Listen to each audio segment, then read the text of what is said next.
Hi there, Nigel Saunders here. I've always wanted a Ginkgo Bonsai tree, and today I'm going to start one in the bonsai zone. I was in the nursery center of a Lowe's store last year, which is a big box store, and they had a Ginkgo tree that was on sale for $20 because the entire top of the tree had died. And I looked at it and I thought, well, I didn't know if the tree was alive or dead. It had died back to, just the base of the trunk, and I didn't know if it was going to die back further or what. So I didn't buy it. I thought $20, it's quite a gamble. And then I was back in the same store about a month and a half later, and it was still there, and it had regrown a whole bunch of small branches from the lower part of the trunk. So I knew it was alive, and well, maybe I can make it into a nice bonsai. So I bought it for $20. I brought it home and I just let it grow. And now it's time to get it out of the nursery pot and the nursery soil and get it into a pot and some bonsai soil. So I'll go down to the basement and bring up the tree. So here's the tree. It's a Ginkgo biloba, which just means the leaf is divided into two lobes. The tree was much taller at first. I had to cut it off to fit it in the trunk of the car. The whole top was dead anyway. And these are all the new shoots that have sprouted from the trunk or the root base. Some are down here. I've never really even dug into the soil to see what's going on there yet. So yeah, so here's some of the leaves from last year. They're a really nice fan-shaped leaf. My first task in this tree is to find out, you can see the bark here is really soft. I could pull that away with my fingernail, like that. And you can see this part of the tree is definitely dead. So I just want to find out where the living part of the tree stops and where the dead part begins. So I'm going to peel away the bark, and so it looks like I can see a bit of a collar here, so that must be where the live section ends. I'll get rid of this tag too, get that out of my way. So there's the collar. You can see the living part versus the dead part there. So all this wood above I can remove. I'm going to try and remove the dead part, the top of the tree, and I'll have to use a saw because it's quite a large cut. So I'll come in here. And I've got to be careful not to damage these living shoots around it, so it's not going to be easy. I think maybe coming in here, and I might have to nibble the rest away with my pruners.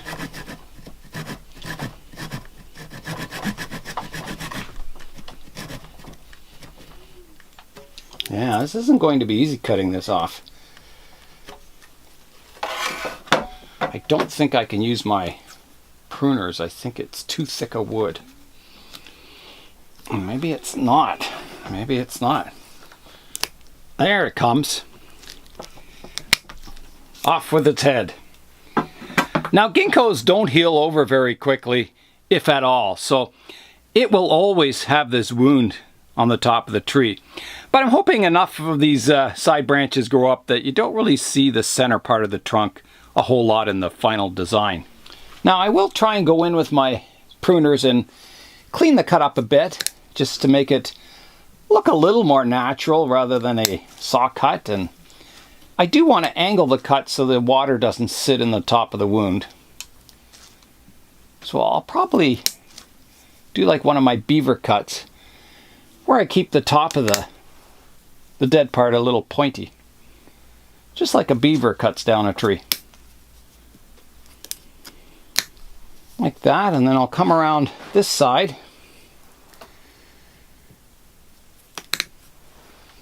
and prune away. The wood on these ginkgos is very brittle. Like these branches, they're very difficult to wire because they will tend just to, break off rather than bend. So it's a good tree for developing as a clip and grow bonsai. I think that's a good beaver cut there. Got my point at the top. There's a close-up of the beaver style cut at the top of the tree, so water runs off it and the tree should heal over eventually. we'll keep an eye on it over the years anyway, see what happens. So the next step for this tree will be to get it into a training pot. See what the root spread's like and clean it all up and get it ready for this year's period of growth. The weather outside isn't so great today. We had freezing rain this morning, but I think it's just warm enough to go outside and repot the tree. I've got the tree outside now.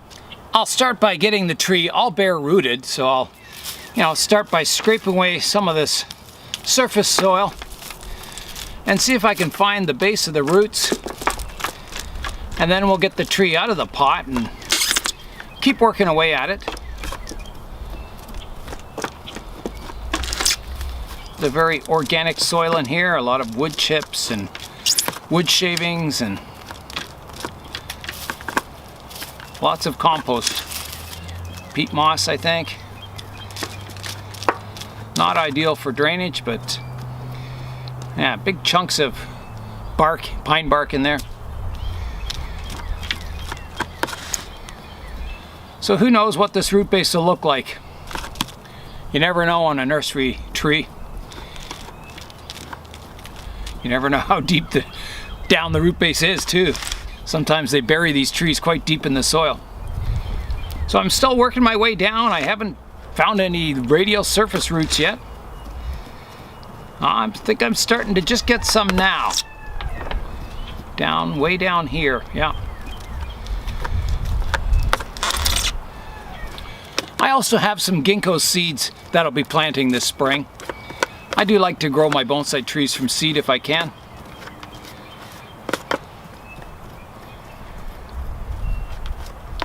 Okay, so that's about the depth of the tree in the pot. I'm getting down to surface roots now. So I could probably try and get the tree out of the pot now. Loosen it up a bit. Okay. Let's see if I can do this. Ah, yeah.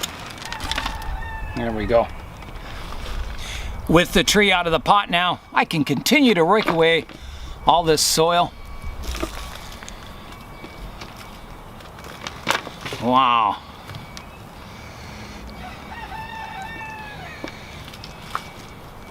Not seeing a lot of roots in here.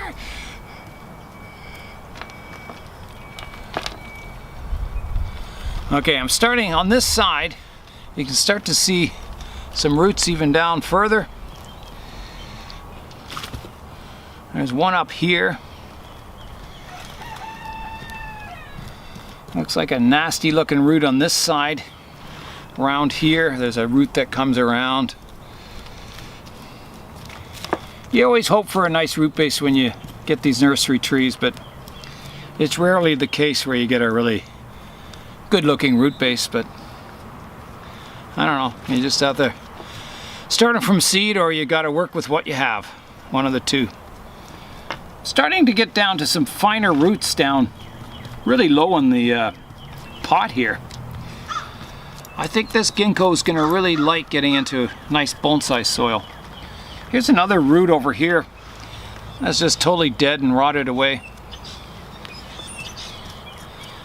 Maybe the problem wasn't underwatering this tree, it was too much water, not enough oxygen down here. Because these roots don't look in really good shape. They're kind of just barely hanging in there, I think. I didn't want to repot it last year because I just wanted it to regain a bit of strength. I didn't want to upset it at all, or I might have killed the entire tree. There's a dead root down there that's been pruned off long ago. It's all mushy. Try and get that out. It was some piece of bamboo or something. You see there's a hole going right through the root base there. Must have been a stake or something to hold the tree up, or I don't know. Okay, I think what I'll do next is I'll wash the roots, so I'll put them over in my dunk tank there and clean off all the old soil. And then we'll come back. Here's the root base all washed up. So I'm thinking this is probably going to be the front of the tree here. It has my leader coming towards the front. And, you know, eventually I can reduce some of these thick roots back and try and get a bit of ramification closer to the trunk and improve the roots. But I think the main mission for this potting is to get it in good bonsai soil and get the health of the tree back and get it growing well. So I don't see any, you know, these roots were cut off last time it was potted. You can see the remains of the woody part here, and it's growing new roots around it. So I don't really want to touch the roots this repotting because I just want it to recover. And then I think once the health of the tree is back, and then I can maybe start, you know, reducing 1 or 2 roots at a time and gradually start improving the root base on this tree. But for now, I think the important part is just to get the tree back in good health.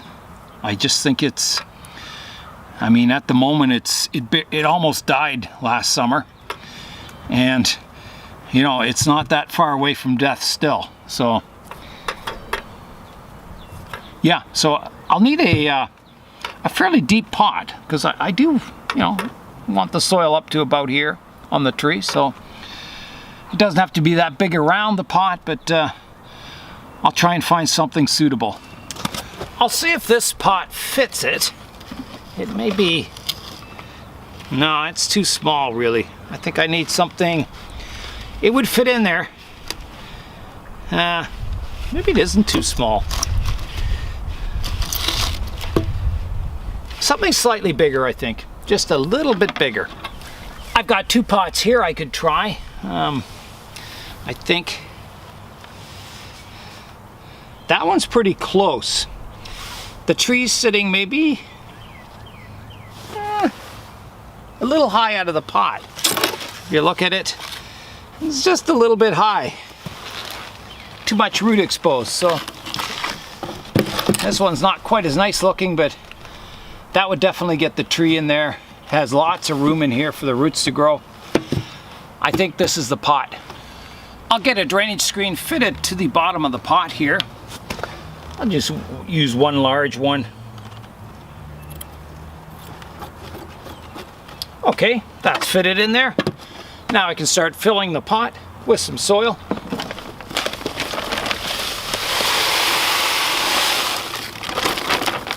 And I'm gonna have to mix up some new soil. This pot's gonna hold a lot of soil in here. The 2 ingredients I'm using in my soil is Safety Zorb, which is like a turfus or hadeite or some kind of porous stone. So I mix them 50-50, and I'm using this pumice, Mother Earth Vulcanite, Premium Pumice. So that looks like this. And I'm screening out the fine particles. I'm not worrying about them being too big in size because that doesn't really bother me. And I'm mixing them 50-50, so I've got all my pumice sifted now. And I've just got to do my Safety Zorb here.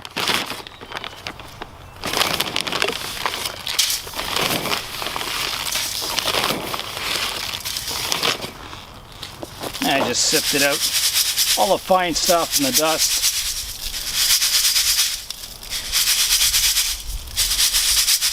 And then I add it to my mix. And the 50-50 ratio is just approximate. I just do it by eye. There's a shot of the soil all mixed up. You can see it there. Looks like good stuff. I've grown some ginkgo seedlings before in this mix, and they did really well. Unfortunately, they died over the winter, but yeah, they grew really well in this soil though. I'm going to get the tree planted now. So this is definitely the best front here. Has my leader coming up here too.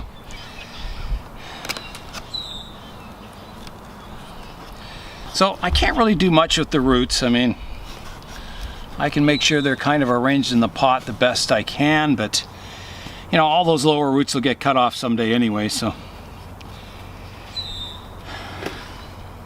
I can look at the height of the tree in the pot.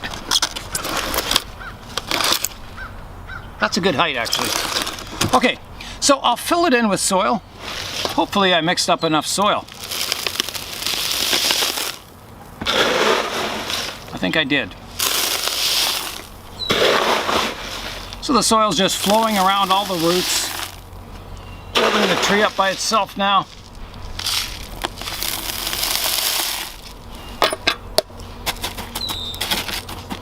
Get that soil worked in a bit.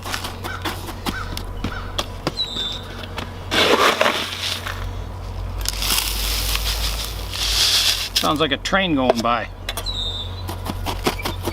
So I'll work the soil into the roots, getting rid of any air pockets, air cavities.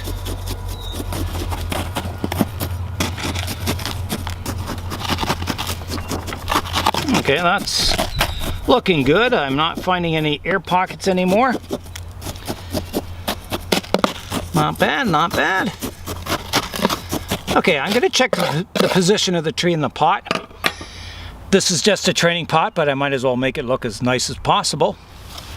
So, just looking at how straight the tree is, I could straighten it out just a bit here, to there, from the side view, the front view. Not too bad.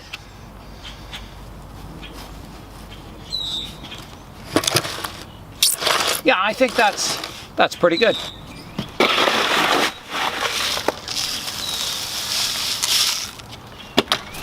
Level that soil off there.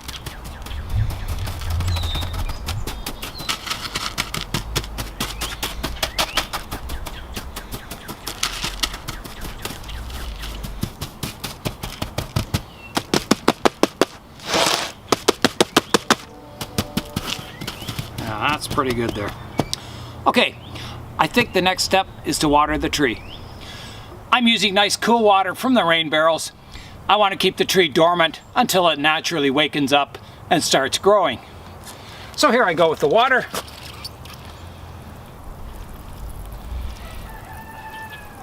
I think it'll take a lot of water to thoroughly soak the soil.